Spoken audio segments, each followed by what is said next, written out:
नमस्कार, स्वागत है। आप देख रहे हैं मनचाहा न्यूज़। मैं आपके साथ अंकित सिंह चौहान एक बार फिर से वही खूबसूरत चेहरे को लेकर आ रहा हूं जो भोजपुरी में और साथ ही भोजपुरी के बाहर भी लगातार ट्रेंडिंग में रहते हैं। जी, हमारे साथ भोजपुरी के सुपरस्टार खेसारी लाल यादव जी हैं। आज 17 साल हो गए इनके एनिवर्सरी के और साथ ही साथ आज इनका बेहतरीन सॉन्ग भी रिलीज हुआ है। सबसे पहले सर का पहले स्वागत करते हैं। Sir, thank you so much मनचाहा और अंकित, आपको दिल से धन्यवाद कि आपकी भाषा बहुत प्यारी होती है और आपका बोलने का जो शैली है वो मुझे बहुत पसंद है और मैं आपको सब्सक्राइब भी किया हूँ और सुनता भी हूँ।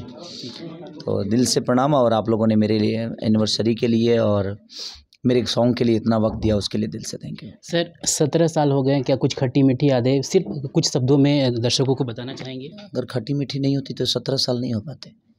खट्टी मीठी थी इसीलिए 17 साल होते। कोई भी दुनिया का फल फड़ता है, झड़ता है, फिर फुलाता है, फिर झड़ता है, तभी वो पेड़ है। नहीं तो वो क्या होता? शीशो होता। और शीशो किसी के काम नहीं आता है, वो खाली जलावन के काम आता है। लेकिन हमारे रिश्ते मुझे लगता है कि आम के पेड़ की तरह है। हम फरते भी हैं, पकते भी हैं, झड़ते भी हैं, लोगों को स्वादिष्ट भी लगते हैं, फिर मोजर होता है, फिर हमें फल आता है, फिर झड़ते हैं, आंधी तूफान। तो ये दुनिया का दस्तूर है। रिश्ता एक पेड़ की तरह होता है, उसको गिराता भी है, फिर उसको बड़ा भी करता है।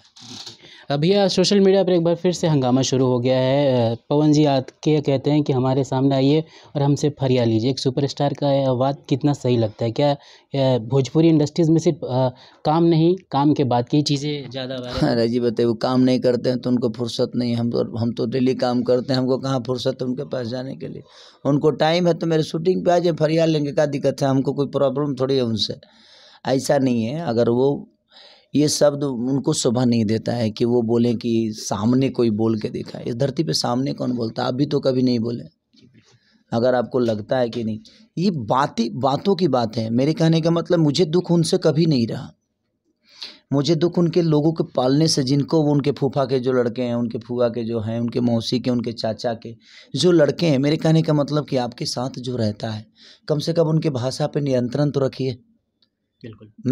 मैं आपको बोलता हूँ, आप मुझे बोलते हैं, ये शोभा देता है, क्योंकि आपका मेरा और एक ऑरा जो है अलग है। आप तो कुछ बोलते नहीं, आपके लोग मुझे बुला कोई कुत्ता बोल देता है, कोई कुछ बोल देता है, तो आप उनको खुद बोलते नहीं, सिखा देते हो कि तुम लोग बोलो, तो फंसोगे तो आप ही ना।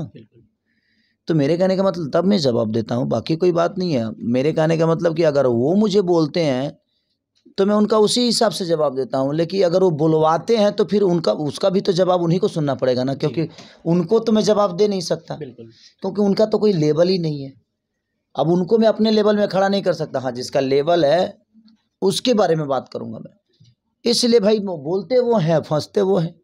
इसलिए मैं उनको बोला भी हूँ कि तुम समझा दीजिए अपने बच्चों को, जो फूफा के लड़के हैं आपके, उनको समझाइए ताकि वो कम बोलें, फंसे आप नहीं। बिल्कुल भैया, भोजपुरी में इन दिनों एक सुपरस्टार को कई प्रकार के चीज़ों से नवाजा जा रहा है। दूसरी तरफ एक सुपरस्टार को बहुत बड़ा दर्जा दिया जा रहा है। खेसारी लाल जी की लगातार फिल्में आ रही है, गाने आ रहे हैं, ट्रेंडिंग में हो रहे हैं, इंडिया के बाहर भी चर्चा हो रही है। लेकिन उससे सुपरस्टार को सोकल सुपरस्टार कहा जा रहा है, बाकी एक और सामने वाले सुपरस्टार को बहुत बड़ा सुपरस्टार कहा जाए चंद कुछ लोगों के द्वारा। क्या आपकी कुछ प्रतिक्रिया देना चाहेंगे उन वैसे लोगों को? देखिए, एक बात बताऊँ आपसे, कुमार सानू और सलमान में बहुत फ़र्क होता है।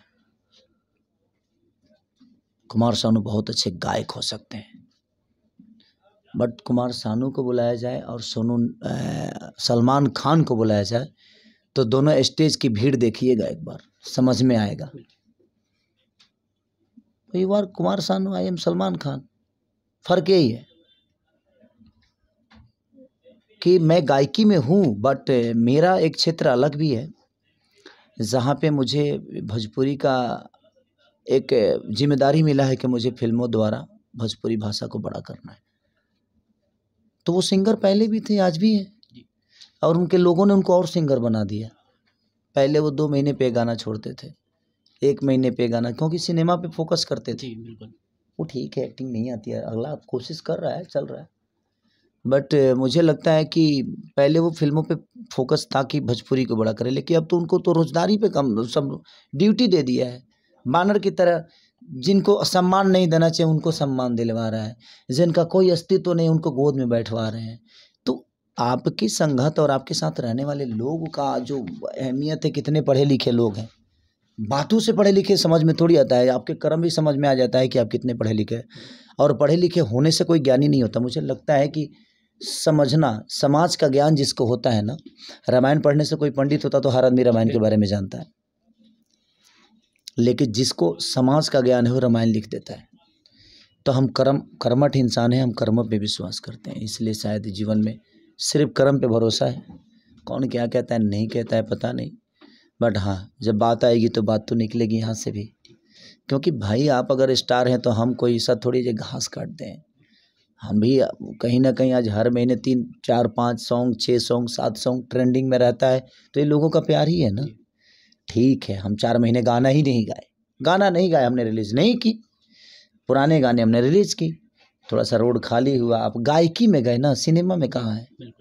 सिनेमा में देखिए ना, दूर दूर तक 2 लाख भी नहीं जाता है। एक्टरें हैं आप, डांसरें हैं, फाइटरें हैं, बॉडी है, तो कहाँ है? तो मेरे कहने का मतलब कि खेसारी लाल यादव गायकी में भी वैसा ही दिखाता है। और मैं ये नहीं कह रहा हूँ कि मैं बड़ा हूँ, मैं कोशिश करता हूँ कि हर लेवल पे बेहतर करूँ अपनी भाषा के लिए। सर फिल्म से सवाल कर लेते हैं, संघर्ष 2 का इंतज़ार तो है, लेकिन लगातार सवाल है कि क्या हम बड़े ऑडियंस को टच कर पाएंगे, क्या अपर क्लास के लोगों तक हम पहुंच पाएंगे? क्योंकि अपने फिल्मों का ग्राफ काफ़ी कुछ महीने से अगर देखें तो काफ़ी अच्छी हुई है, फिल्म अच्छी बनी है। मेरी ही फिल्मों की अच्छी हुई है, बाकी कौन सी फिल्म चली? देखिए मैं ये नहीं कह रहा हूँ, अब मैं यही बोल दूंगा तो लोगों को बुरा लग जाएगा, लेकिन आपको भी पता है सच्चाई की क्या है। जितनी भी फिल्में इधर रिलीज हुई है मेरी सबने कमाई की है, दूसरी की लोगों को अच्छी खासी लोगों को पसंद भी आई है। तो मेरे कहने का मतलब कि देखिए फिल्मों की ग्राफ तभी बढ़ पाएगी जब हम खुद पे ध्यान देंगे। सिर्फ महंगे, देखिए एक बात बताऊं, 50 करोड़ लगा देने से फिल्म बड़ी नहीं होती। कहानी क्या है, आपने एक्ट कैसा किया है, वो बहुत मायने रखता है। आपने डांस कितना अच्छा किया है, गाने कितने अच्छे हैं, डायरेक्टर कितना अच्छा है, तो हर विषय होता है। और एक्टर अगर एक्टिव नहीं है तो ज़िंदगी में कोई भी सिनेमा बेहतर नहीं बनेगी। सर जाते जाते संघर्ष 2 का कोई अपकमिंग अपडेट की क्या इस जून में रिलीज होगी? एक्चुअली मुझे लगता है अभी सर से बात नहीं हुई, क्योंकि वो उस सिनेमा के लिए आपकी हनुमान के लिए कई सारी कंट्री में जा रहे हैं। वो 7 से 8 कंट्री में वो शूट करना चाहते हैं, तो उसके लिए थोड़ा सा बिजी हैं वो। और उसका सीजी का वर्क चल रहा है, तो अभी सर से बात नहीं हुई, क्योंकि आउट ऑफ इंडिया है तो बात नहीं हुई। शायद वो आएंगे तो मैं बात करूँगा। सर जाते जाते हमारे दर्शकों से बस मनचाहा को आप ऐसे ही, और अंकित सिंह चौहान जो कि बड़े प्यारे इंसान हैं, इनको अपना प्यार और आशीर्वाद देते रहिए और सब्सक्राइब करिए और ढेर सारा प्यार दीजिए। Thank you so much sir हमारे साथ जुड़ने के लिए। सर की फिल्में जब आएगी बॉक्स ऑफिस पे तो हम जाते ही हैं, वहाँ की अपडेट देते ही हैं, साथ ही साथ जो भी एल्बम की अपडेट रहेगी वो भी आपको यहाँ पे मिल जाएगी। सर को बहुत सपोर्ट करिए, बहुत प्यार दीजिए। नमस्कार।